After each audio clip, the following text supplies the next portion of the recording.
Oh no, I want to believe in a creator, but then I'm still trying to find out whose truth is the truth about the creator. Because I want to believe that there's something out there. Because I don't really want to fall into the realm of believing that everything around us is coincidental.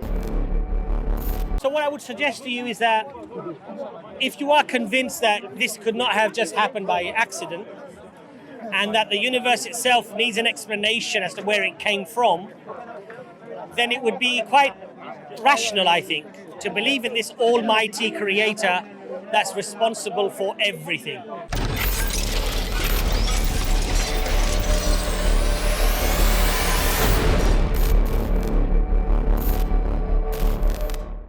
That wasn't what was meant, it was actually this. So, because it's a limitation of any language, right? Or perhaps not a limitation necessarily of language, but the limitation of human beings to interpret the language or to know what the essence was that was meant at the time of writing it. So, for example, say in British law, if they said, self-defense, a man who defends his life or a woman who defends her life, and they end up killing the other person, it would come under not murder. We might not even consider it as manslaughter. We would just say it was self-defense, justifiable homicide, right? Now, but even within that, there might be so much to interpret. Well, okay, hold on a second. You're a very strong lad. The guy that you were apparently in a commotion with was like 5'1" and weighed 75, kilos, right? So, maybe you shouldn't have killed him, right? Now, if the tables are turned, maybe he would be justified in killing you because you're a big, strong guy, right? So there's always an interpretation. Now, one of the very interesting thing Allah says in the Quran, Allah says, that there are explicit verses and some that are ambiguous. In other words, there's a room for interpretation. And the people with the disease in their hearts will turn to the ambiguous ones. Okay, I see. So if it's ambiguous, the best policy is to not address it? No. If it's ambiguous, the best policy is to really try your utmost by scholarship and scholarship consensus to arrive at a firm conclusion as to what it means, rather than you yourself, because it could potentially mean different things if you have a lack of knowledge or understanding, you decide to interpret it to fit your own agenda. Okay, I see what you mean. You understand what I'm saying? But then, the other thing I needed to understand from you, so when they are implementing the Sharia, yes, what happens because you've got these different schools of thought? Yes. Hanafi, Yes. Hanabali, Yes. Shafi, Yes. Maliki. Yes. How does that then work in enabling that Sharia to be 100% perfect? First of all, no interpretation is ever going to be 100% perfect. We're human beings, right? All we can do is we can do our best. So we're told that if a scholar that genuinely makes a mistake, he does his best, but he gets it wrong, he'll get one reward. What reward is that? One reward for doing his best, Okay. even though he made a mistake in interpreting the Sharia. The scholar who gets it right will get two rewards. But who decides which right or wrong? Well, according to Allah. Okay. Right? But, So according to God, if that person made a mistake, but it was a genuine mistake, Allah will still reward him because he's trying his utmost to try to do what's good for the people. If, however, he gets it right, Allah will give him two rewards. I don't understand. This is the mercy. This is the mercy of God. So, but all of that makes a lot of sense now talking to you about it. And the Khalifa they're choosing through a democratic process. Is he present? Sorry, bigger. Anis, am I plugging this into something? Yeah. So, Or is it like the Catholic Church when they choose the Pope? no. So what would happen is, when, for example, the Prophet Muhammad, peace be upon him, died, a group of the most knowledgeable companions, who were regarded by the people to be the most, competent and religious, they did a shura and they decide a meeting, So shura is a meeting. a meeting, right? A discussion or a shura would be not a debate, but it would be a meeting basically to ascertain who the best person should be to lead. All right. So they chose Abu Bakr radiallahu anhu. When he died, another group came and they decided it should be Umar Khattab radiallahu anhu. When he passed away, another group was formed and they chose Ali radiallahu anhu, the Prophet's nephew, right? And that group, how did they come into fruition? The people choose them, or who chooses them? So effectively, it would be the people who would decide that you are the best really to lead us. So for example, in Islam, the way that democracy works, or the way the will of the people works, is that if I live in a town called, say, Redbridge, we would call a meeting for the people of Redbridge to come, and we would put forward who we think is a good person to represent us in Redbridge. Okay? If I chose you, I said, this guy is a very upkeep, he's very honest, decent, is very educated. I think we should choose this person. If the group decide that this person is good for us, you will then go to the shura meeting of all of those who've been elected, and then you amongst yourselves will decide who the Amir should be for the whole group, for the whole country. Now, if you're not doing your job, the group can form again and say, look, he's not doing his job, he's done this wrong, done that wrong, we don't want him anymore, we want this person. They choose another person, that person then becomes your local representative.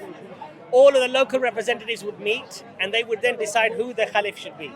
So in choosing, they're going through a democratic process to choose. Well, the problem with democracy is when I say democracy, I don't understand what you're saying. It's the will of the people. Okay.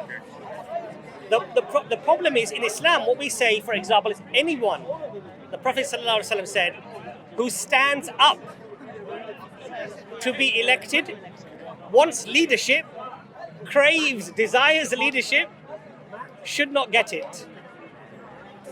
Because usually, the one who craves it is not the best person.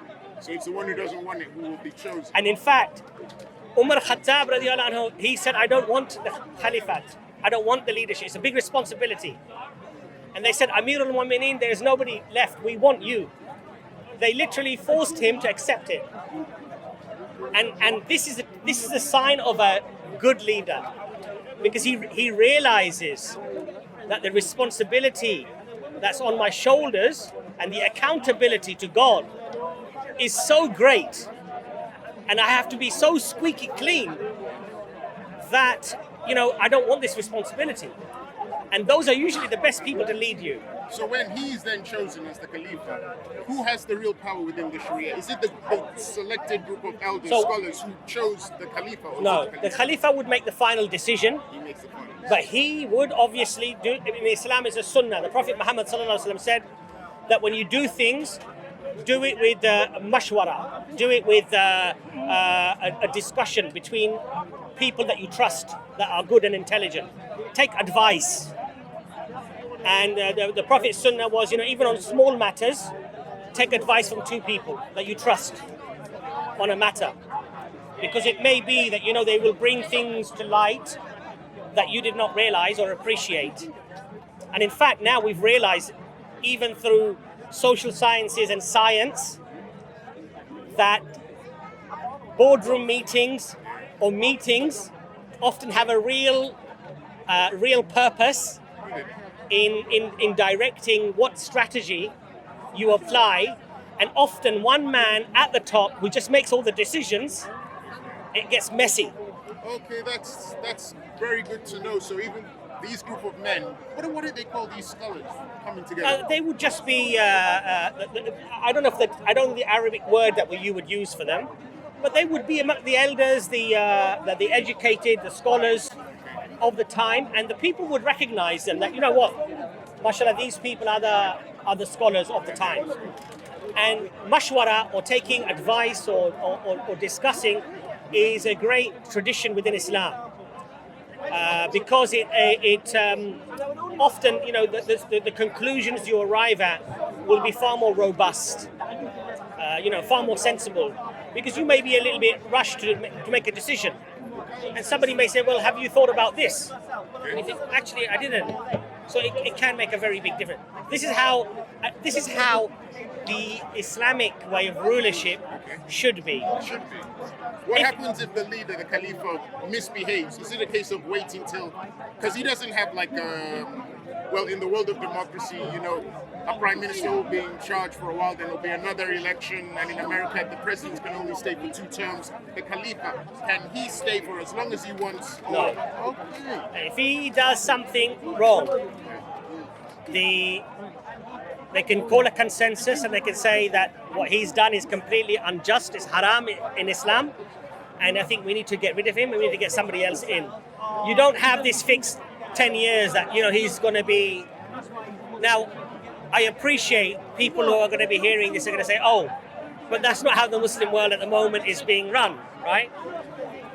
But that's not Islam. Islam is the perfect rule of God.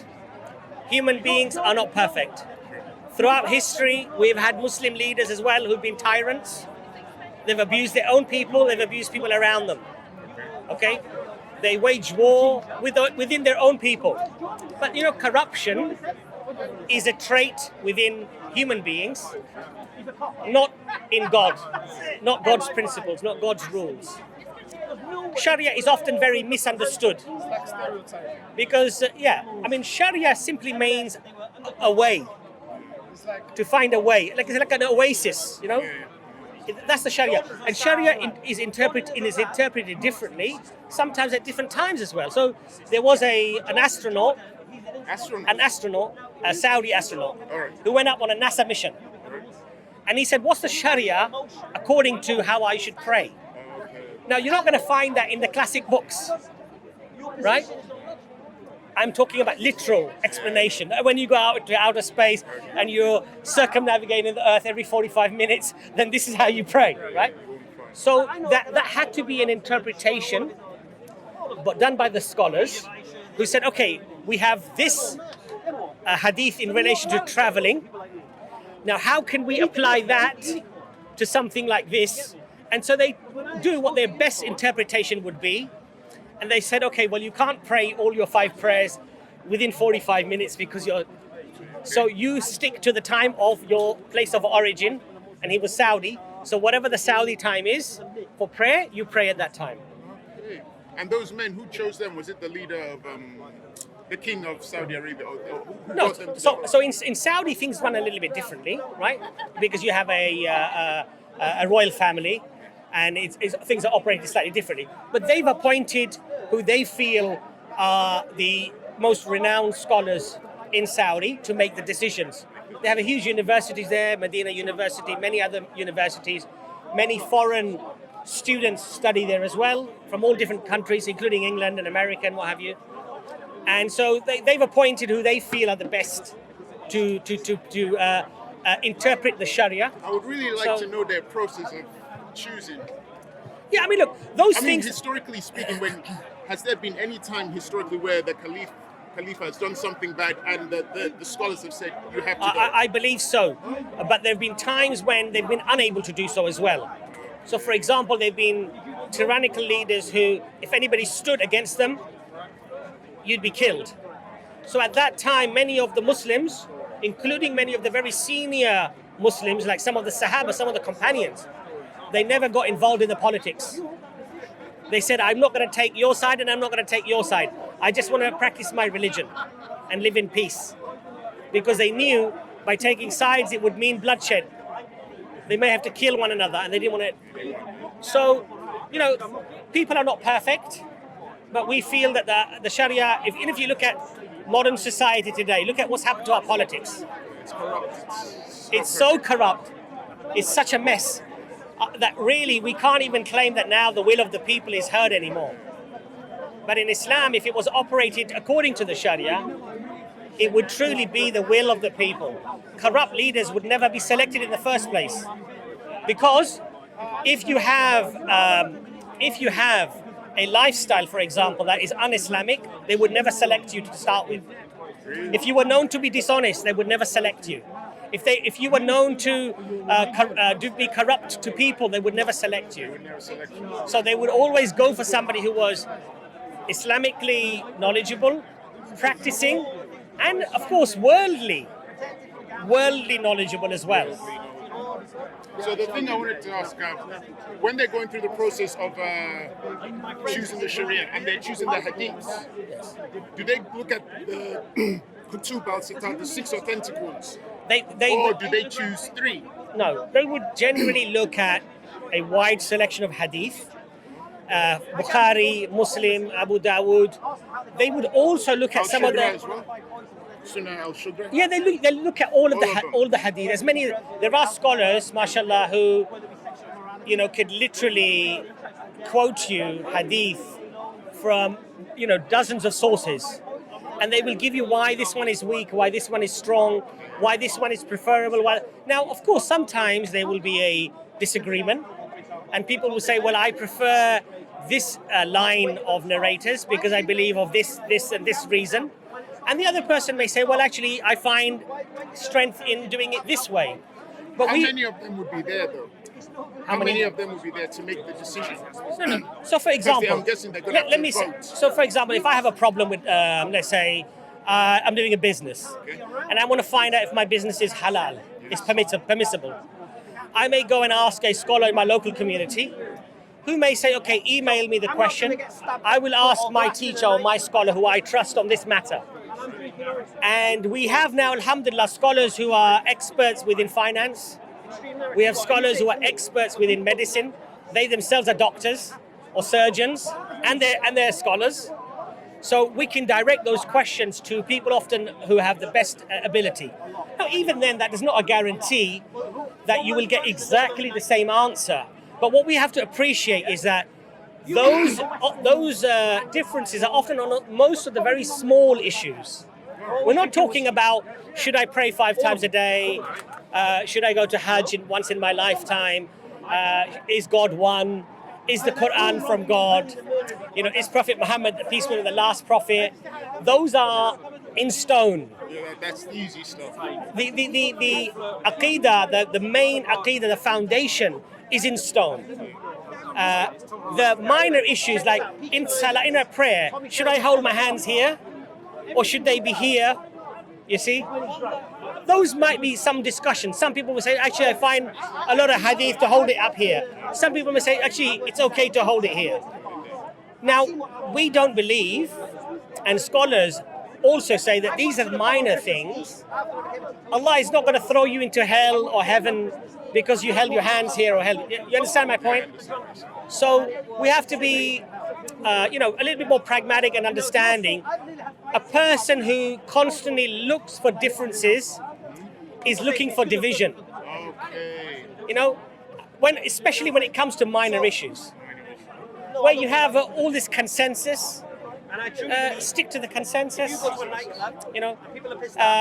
Often you find people argue about these minor things. They don't pray. I didn't even know they would, but then I know nothing about it, but I didn't think they would argue about the minor stuff. Yeah. But I wanted to ask, because you mentioned the hadiths, you mentioned Sahih al-Bukhari, Sahih Muslim, you mentioned Sunnah Abu Dawood. Yeah.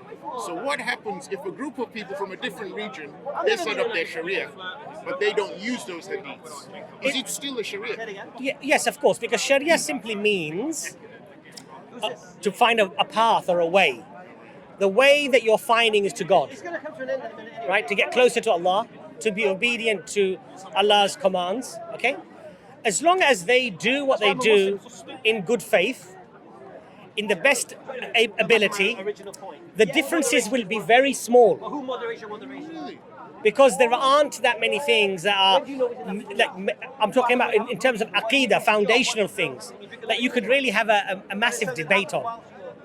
It's the minor issues. Now, if they decide, well, we'd like to hold our hands here because of this reason, that's fine. When I go to my mosque, some people hold their hand here, some are holding them slightly lower. It's perfectly fine. No, but I was asking more like if they chose to use hadiths which are from the Sharia tradition and not the Sunni, so they wouldn't look at Sahih al-Bukhari. Yes. Would their Sharia be compromised, or would it still be the way? It would depend, and I'll tell you why it would depend. So you might find certain hadith that you may only find in these books. Yeah. Do you see my point? I understand. So knowledge is power. And the more knowledge you have, the more power you have in terms of how you interpret things. So it would be, I would say, for an academic, wrong to just chuck away entire whole swathes of books that are widely recognized as being very strong. I mean, it doesn't make sense, right? So, for example, I mean, you're studying law. If the top 5 books of law, widely recognized to be really good, you said, I'm going to do my degree, but I'm going to leave these 5 books out, Okay, then it would be... Do you see my point? I understand what you're saying. It would be compromised then. That makes sense. On a lesser note, Would you like some water? no, I'm fine. You It's okay? cleared up now. Yeah, thanks very much. On a lesser note, the other thing I was going to ask is, within the Sharia, is there compensation? Like I noticed within, say, the United States of America, their legal system, when people have been incarcerated for decades and it transpires that they were actually innocent and they were released, they don't get any compensation. They have to get a lawyer and then they have to sue to get. Now, within the Sharia, are people, if they are incorrectly judged to be criminals and it transpires that they were innocent, Yes. is there like compensation for them? I believe that the Caliph, who is in charge, the case can be brought to the Caliph. And they can say that I was treated unjustly, unfairly, and this is what I have lost as a consequence. And the Caliph has the ability to say, okay, yes, he's lost out this much, give him this much as a compensation. And in Islam, if I kill somebody, even accidentally, I have to pay blood money to his family. I have to give blood money to his family. So it is regarded as a very serious thing. And if you kill somebody deliberately, you have to pay the blood money and qisas. The punishment is execution if you deliberately kill somebody. Premeditated murder, the Sharia says, is execution. It does not tolerate people going around killing people. Would the guilty person have a lawyer to defend them, or it's just an order that's... It will go in front of the Qadi, the scholar. He will have his representative. They will have their representative. They will argue according to the Sharia, according to the law. And then the decision will be made. And finally, then anything that's going to be handed out. It's a process which is quite remarkable, because we're talking about the 7th century. In the 7th century, there was no law, there was no order. And you imagine at that time, these systems were set up. Prior to Islam, there was no law and order. It was a savage society. None whatsoever, at all. It was might is right. The Arabs lived with the Well, even the Jewish, Banu Qurayza and Yeah. Banu Qaynuqa. because they followed the Torah, but They they followed had the their Torah. laws there. They had their laws. They lived in their communities, their forts, and their laws were their laws. And so even when Islam conquered the whole of the Arabian Peninsula, the Jews were allowed to operate their Sharia, and the Muslims operated their Sharia, unless if a Jew had done something to a Muslim, killed them or something like that, then the Sharia, now is a legal law that applies to everybody. But it was a system established, and this is where a lot of people don't appreciate that this is the 7th century, where the world was full of savagery, and Allah set down laws of inheritance, laws of governance, rights for women.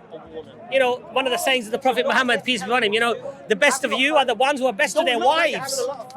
In the 7th century, that is something that maybe people have only spoken about in the last 50 or 60 years. Be good to your wife. It's still a joke in the pub now about your women, about the wives and stuff. In Islam, actually, strictly speaking, you're not supposed to do that. You're not permitted, for example, to even talk about things between you and your wife of an intimate nature as a joke, it's regarded as something that is very disgusting, disgraceful, You just, out of respect. from what you've said, you've actually just prompted a question in my head. So within the Sharia, from what you've just told me, how is domestic abuse dealt with? Or is it not addressed? The It's Prophet, not perfect now in the West. the Prophet Muhammad sallallahu alaihi wasallam, he, and this is the 7th century, he brought the people in and he warned them about abusing their wives. And in fact, when you think about it, you cannot force your wife to do your cooking and your cleaning and your ironing and even looking after the kids. She doesn't have to do that. If she says, I need some help, you have to help her. And if you can't, you have to provide help for her. But what if you refuse? Is she then allowed to get a lawyer or? Yes, she can go to the Qadi, and How she do you pronounce it? Qadi? Qadi is a judge. The judge. Qadi will be the judge. And a woman in Islam, now just imagine, 7th century. 7th century. If her husband is not able to satisfy her needs, you know what I mean, right? That is a legal ground for her within Islamic law. She can go to the Qadi and say that I want a divorce because he's not able to satisfy my needs. How would she get the evidence? She doesn't need evidence. She doesn't need evidence. No. And the judge will speak to both of them, and they will give them time, obviously, to try to medical treatment, whatever is necessary. But at the end, if she insists, he can't satisfy me, the Qadi will grant the divorce. 7th century. Now, does that apply now to the UK Sharia? Well, no, because you see, we have to abide by the law of the land. So we live in England. Here we do a registry, a legal thing. There is an Islamic marriage, which can be dealt with within the Islamic framework, but you still have to go to the court, and you still have to do things legally in this country, because in Islam we have to abide by the law of the land. But there's no conflict, because we can do the Sharia marriage, and we can do the marriage within the courts as well. So it becomes legal in this country, and it's legal within our religion. There's no conflict there for us. I did see a woman once who wasn't happy with the Sharia decision in the UK, and she went to the courts, which kind of confused me because I thought that you could either choose one or the other. They weren't intertwined, but it seems that she was still able to challenge by going to a UK court, which surprised me. No, but she can, because remember, she's in the jurisdiction of the legal system of this country. So the law here recognizes a marriage done in a registry office, right? That's been witnessed and, signed and everything else. Now, legally, she would still have to go there and have the marriage annulled anyway, because otherwise she's legally tied to the person, right? But what I remember our conversation. We have spoken before. Oh yes, that was long time a while ago. ago. Yeah, we were just talking about the word belief. I see. And the discussion about the Muslim Prophet Okay. speaking to Jibril and Allah in a cave, whether it happened or not. Okay. That was ages ago. That's what we. So where have you moved on in your journey of knowledge, though? Where are you now? What do you believe?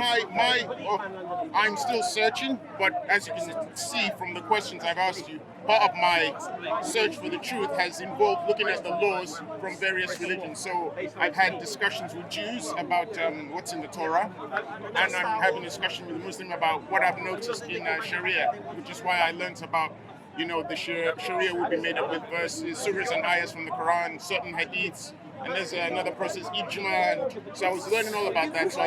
So I'm still searching, asking questions, doing research, but then when I do the research, I think it's also important that I talk to people about Alhamdulillah. it. No, that's very good. That's what I'm doing. That's very good. But in terms of your concept or your anchor to believe in a creator, are you there yet, or is that something that you're still debating? Oh no, I want to believe in a creator, but then I'm still trying to find out whose truth is the truth about the creator, because I want to believe that there's something out there, because I don't really want to fall into the realm of believing that everything around us is coincidental. To me, there are too many amazing things for me to believe it's all coincidental. I believe there's an external source responsible, but whose truth defines that external source? Is it what I used to be a Christian, or is it what the Jews say, or is it what the Muslims say? So that's when I do the research and I look at the laws and the spirituality. But one of the things I would say to you there is that if you look at the poster there, for example, of all of the religions that we find, generally their core teaching is this one all-powerful being.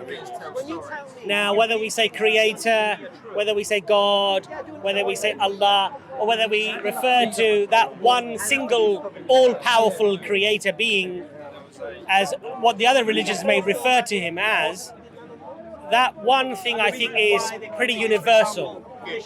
So at least what I would suggest to you, perhaps if you accept that, I will, because I'll tell at you least why. accept that first Yes, foundational, Because the tribe that I'm a part of in Africa, the tribe I'm a part of, the Yorubas, some of them are Muslims, some of them are Christians, some of them stick with the Yoruba religion. Now, within the Yoruba religion, even there is this belief in a creator, Olodumare. Right, the creator. right. So, as you were the saying, all-powerful, all-knowing. Yeah. So, Yeah, and this one thing is amazing because we find this universal, in South America, in Aborigine, Australia, everywhere you find this concept of this one and only powerful being. except for the ancient Greeks. Well, of course, they had many mixed up ideas, right? And there are obviously anomalies everywhere. So what I would suggest to you is that if you are convinced that this could not have just happened by accident, and that the universe itself needs an explanation as to where it came from, then it would be quite rational, I think, to believe in this almighty creator that's responsible for everything. So if you accept that, then of course your journey can start in finding out, you said you were Christian, I think, before, right? And Because I've still got family members trying to pull me back to Christianity. yeah, and if you look at the core message of Christianity, God is one, God is absolute, God is all-knowing, God is merciful, which is what the Jews believe, which is what the Muslims believe, which is what all of the major religions actually believe. The only thing, I suppose, the main difference between Christianity and Islam is the Trinity, basically. But there is much actually. Anyway, I'll leave you now because I know what's about to happen. No. It was a pleasure. But I'll talking speak to you. I'll speak to you. There will be atoning sacrifice, and Messiah is coming to. All right. If you don't mind, atoning sacrifice. brother, if you don't mind, Atoning sacrifice. Okay. That's the core message of the Bible. okay. It's not that God is one and only and absolute. Of course. Okay. Of course. So that's what I was saying. But the core message of the Bible is that Messiah Will is return. going to be our atoning sacrifice. Okay. That's the core message from Genesis to Revelation. Okay. If I can go back to our discussion. So even if you were to accept what he said, I recognize what yeah, you're saying. even if you accept what he said or recognize what he said, that the reality is that the core, let's say, foundational teaching of Jesus was that God is one, God is only, God is absolute. That's his literal words that came out of his mouth, right? And the word in Hebrew, echad, means uniquely one. Unity. Uniquely. No, You can't make up. Listen, you can't make up English words. You can't make up English words. It doesn't mean that. One in You unity. can't make up English words. One in unity. Okay, the Jews, One in unity. the Jews Yeah. who know the Torah, Yeah. who speak the Hebrew, they understand that word echad as uniquely one. Now, When if husband please, and wife they marry, we have they a- get married, yeah. they become ahad. Ahad. No, they don't. Means, They're still two people, They aren't they? are one unit. No, they're not one unit. They're not. They They're are not, they're not one. They are two in one. They're not. They're They not. are two in one. They don't become when Siamese. When they get married. Okay, they don't When become- they get married. Okay. They become. I'd like two to in have one. a calm discussion with this calm brother, discussion. but please. No, but I don't interrupt, please. Okay, but don't interrupt. The way you are lying Okay, here. all right. The way Okay, you are lying okay, here, okay. you need to be corrected here. Let me lie to the Yeah, brother, yeah, yeah. but don't You interrupt need me. to- no, Don't you interrupt me, need to be please. corrected here. I'm asking you Am I- nicely. Am I telling anything wrong? So you're lying. I know what you're saying. I'm I've asking heard you it, so nicely. it's not surprising to Okay, me, so I can't- I'm not asking saying you're you. lying. I'm I asking agree you with as a what you're saying. Christian, No, right? but Listen. When husband and wife I they understand. marry together, you say they he's become lying. one. Brother. According to, Brothers. according to, Brothers. according to Bible. What the Lord has put together, don't make it. That's right. That's right. So they are a unit in one. Right. Yeah. So God is a Father, Son. Son, and Holy Spirit. Yeah, I know. I've heard that. Yeah, I know. They are three in one. We also You're a call, Christian, right? Hear, O Israel, You're a the Christian. Lord your God You're a is Christian. one God. You're a Christian, right? Hear, O Israel, the Lord your You're God Christian, is right? one God. You're Christian, right? Yes. I'm asking you very nicely. Hear, O Israel. I'm asking you very nicely. Yes, yes. Please let me have my discussion with this brother. No. Please don't interrupt me anymore. But Now, you, be a but good you are Christian. saying, Be a good Christian. I second. Be a good Christian. You said Okay. God is one. Be a I good- said, yes, fine. God is one. Be a Hear, good- O Israel, the Lord your God is one God. Okay. But that God is a Father, Word, brother, and Spirit. brother. Word and Spirit. I know. Yes. Okay. I know what you're saying. I know all of it. Yes. I just want to hear his perspective. Right. Okay, yeah. But I don't Yeah. disagree with what Now, he's what saying. I know would like to all of say, I'm asking you very nicely. Yes. Please be respectful. Yes. I'm having a conversation with this brother Yeah. because what I don't want to do, and you don't see me doing very often here at all. I know. I don't like to shout at people and discuss no. things in Yeah. that way. Yeah. I don't want to shout over you That's right. and then you shout over me. It's disrespectful. Yeah. Please, okay? Yeah. Okay. So basically, going back to the oneness of the Creator in Islam and in Judaism, this joining of the Creator is complete and utter blasphemy in any way whatsoever. So even when Prophet Muhammad, peace be upon him, died, the Caliph Abu Bakr, the first Caliph, he said to the people, all of you who worship Muhammad know that Muhammad is dead. And all of you who worship the Lord that Muhammad worshipped know that he is ever living. We do not join Muhammad sallallahu alaihi wasallam, peace be upon him, or Jesus, or Moses, or Abraham, or any of the prophets with the divinity of God. We believe that they were human beings, the best of human beings, sent to humanity. Jesus, Moses, Abraham, Muhammad, peace be upon all of them. And they were the best of examples to us. But we do not elevate them as others, not just Christians, as others previously elevated their people to a status of worship. We worship nothing but the Creator. So we worship the one who sent Jesus. We worship the one who Jesus spoke to. We worship the one that Jesus prayed to, but we don't worship Jesus. And we don't worship Muhammad. And we don't worship Moses. This is our doctrine. This is exactly what the Jews believe in terms of the oneness of God. Now, there are Unitarian Christians who don't believe in the Trinity. There are Trinitarian Christians who do believe in the Trinity. non-Trinitarians. That's their choice. That's their choice. Look, I say respectfully, that's their choice. If they believe it, they feel they have grounds to believe it, that's their choice. But for us as Muslims, we don't join anything to God. Can I please read something from Genesis chapter 1? You've asked me very nicely. I'll depart now. Please do. Thank you very much for your But time. continue your journey, My inshallah. brother, But what I would say to you is this, my brother. that just as we make our decisions quickly, when the consequences are grave or could be grave, we make the contemplation very, very quickly, the analysis very, very quickly, and we try to come to a conclusion, a decision. Because life and death is not in your hands or my hands. I could drop dead here Time is now, running out. right? Yeah, time could run You out. could be crossing the road and you're gone. Before right? you go, So what I would say is that I'm not saying rush into it, but don't be so complacent that you become like me, an old grey man, and you're still thinking about it. You know? You know? I understand. You coming back next week, or Let me read. or maybe we'll meet Let something. me read Nice to this meet you. verse from Genesis chapter 1.